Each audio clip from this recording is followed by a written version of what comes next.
Tudo bem, pessoal? Hoje comentário sobre Nimona, produção dirigida por Nick Bruno e Troy Quane, uma animação que já está disponível no catálogo da Netflix e que deixa uma possibilidade extraordinária para falar um pouquinho sobre conjunturas de distribuição para streaming e como às vezes uma empresa ela vem como salvadora de um grande projeto. Nimona foi originalmente publicado como webcomic por Andy Stevenson e depois ganha grande popularidade também nos quadrinhos. Consegue parceria editorial, grande visibilidade e até por isso a antiga Fox tinha comprado os direitos. Na antiga Blue Sky, essa animação seria dirigida pelo Patrick Osborne, e aí quando a Disney compra a Fox, esse projeto ele entra numa série de incertezas, com adiamentos, dúvidas sobre o lançamento, até que vem a notícia que a Disney não aproveitaria nada da Blue Sky. Toda equipe que trabalha para a concepção de um projeto fica totalmente dependente também de uma outra empresa como salvadora. Nesse caso aqui, não é só a Netflix que faz a distribuição, mas também a Annapurna.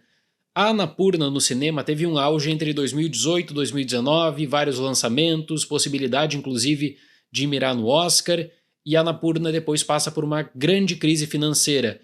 Está tentando retomar, consegue estabelecer uma divisão de animação, que justamente vem com Nimona para conseguir aí atingir maior popularidade no cenário competitivo, aliás, do mercado mundial. O porquê a Disney decidiu engavetar e cancelar depois Nimona é alvo de muitas controvérsias. Oficialmente, a Disney diz que não aproveitou nada da Blue Sky, que é um argumento que eu considero bem frágil, para falar a verdade, porque a Disney teria total estrutura para aproveitar o trabalho que já estava sendo feito, segundo os produtores, 70% tinha sido feito pela Blue Sky, ou mesmo para conseguir preparar campo, seja para um lançamento para streaming. A Disney depois oferece uma versão que é uma versão horrorosa de Era do Gelo como um destaque do catálogo Disney Plus, então será que dá para acreditar nesse papo que não daria para aproveitar nada da Blue Sky, que tinha que considerar como prejuízo? Essa é uma pergunta. Alguns profissionais que trabalharam no desenvolvimento de Nimona também acreditam que a Disney decidiu deixar esse projeto de lado e cancelar por conta da representatividade, por conta justamente de tudo que envolve a pauta LGBTQIA+. Mas ainda bem que a Annapurna conseguiu montar essa estrutura para salvar Nimona, existiu a hashtag na época, Save Nimona, conseguiu atingir vários nomes do mercado, e a animação que às vezes toma um caráter tão secundário, eu falo tanto isso aqui no canal, consegue visibilidade com um grande projeto que se torna uma excelente adição para a Netflix. Ballister Boldhard é um cavaleiro que acaba sendo acusado de um crime que não cometeu.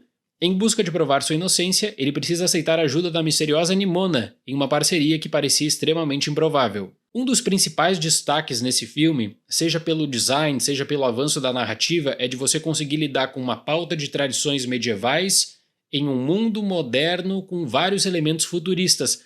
É um tom de ficção que ele é bem agradável e que ele consegue aí se expandir justamente através da animação. Isso passa, por exemplo, pela maneira como o filme acaba ditando noções sobre honra e lealdade, para então buscar pela consolidação de laços de nobreza, visando justamente um aparato de controle da sociedade. A trama não perde muito tempo por seu estabelecimento, então você tem uma parceria que não seria comum desde os primeiros 20 minutos, com toda uma problemática envolvida de um crime que aconteceu, uma pessoa está sendo culpada, só que na verdade existe um grande mistério. E aí algo que me gerou muita atenção também é o seguinte: quando você está falando de tradições medievais, existe todo um fluxo de situações sobre proteção do reino, caráter político, que Nimona aproveita parcialmente. Por quê? Bom, porque aí vai usar justamente a forma criativa de lidar com transformações para ampliar debates. De modo recorrente, existe a exploração de um imaginário que não é só consolidado em narrativas do cinema e da TV, como também se torna fundamental para o público entrar numa jornada já sabendo dos riscos, especialmente quando se desafia um reinado. E essa questão é bacana porque você não tem aquela disputa de cavaleiros medievais apenas, você vai ter um elemento mágico a partir das transformações. Um outro interesse paralelo é o de estabelecer ligações secundárias relevantes que de vez em quando, no entanto, acabam enfraquecendo uma questão que eu acho que seria minimamente bem desenvolvida com um pouco mais de tempo, que era toda a questão de proteção desse reino político. E uma outra coisa que eu sempre falo aqui no canal e discuti muito nas animações recentemente no período de pandemia é o seguinte: existe uma tradição de você convidar grandes nomes do entretenimento para participar do trabalho de voz. E aí nos últimos 2, 3 anos a gente viu muitas produções precárias com captações quase que caseiras. Ainda bem que não é o caso de Nimona, especialmente para o trabalho da Chloe Grace Moretz e do Riz Ahmed, porque existe um enorme destaque na participação para ação ou para um elemento mais dramático, que aí vai estar completamente vinculada à grande trilha sonora de Christoph Beck. Quando se assume também uma trama na luta pela justiça e de certo modo também de uma vingança simbólica, Nimona alterna entre altos e baixos. Os personagens são carismáticos, mas as missões acabam interrompidas por flashbacks e casos secundários que necessitariam um complemento melhor. Até pelo fato de que essa animação tem menos de 1h30 de duração. Nos créditos você vai ter inclusive um destaque especial para pessoal da Blue Sky, um tributo que é bacana. Mas uma outra coisa que me chama a atenção nessa questão do moderno com o medieval é que você vai ter a figura do cavaleiro com toda aquela tradição simbólica. Junto disso, um alvo que seria o monstro, da transformação, do perigo. Você passa por uma sociedade de costumes em que leis são feitas para serem respeitadas sem qualquer possibilidade de questionamento, e é isso que molda permanentemente relações que se tornam dramáticas e que sustentam o peso da narrativa. O que eu quero dizer com isso? Que a Nimona ela pode se transformar no que ela bem entender quando quiser, e isso é perfeitamente normal, só que dentro dessa sociedade de costumes você tem isso como algo diabólico, você tem isso como algo que precisa ser combatido a todo momento. Não existe, por exemplo, o debate quando você é moldado desde criança para lidar com uma lógica de controle e também de argumento.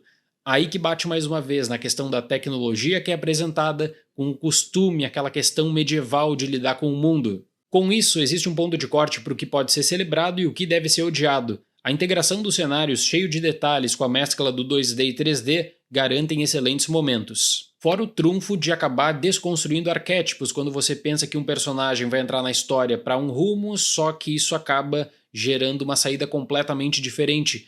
É uma outra questão desse viés criativo que é muito bem feito. Quanto ao processo de adaptação, eu não posso entrar em detalhes porque eu não conhecia Nimona até assistir esse filme, mas se engana quem pensa que esse longa vai ser apenas aquela adição de catálogo de serviço de streaming. Existe um potencial muito grande futuro. O filme vem sendo aclamado desde a sua estreia em Annecy e eu penso que vai entrar também na próxima temporada de prêmios. Para Nimona, nota 8. Acredito que teremos continuações e que é uma cartada excelente para a Annapurna se consolidar nesse gênero, além, é claro, de envolver a Netflix, que é uma gigante do mercado e tem todas as condições de sustentar um pensamento a longo prazo. Certo, pessoal? Muito obrigado pela atenção, até mais e tchau!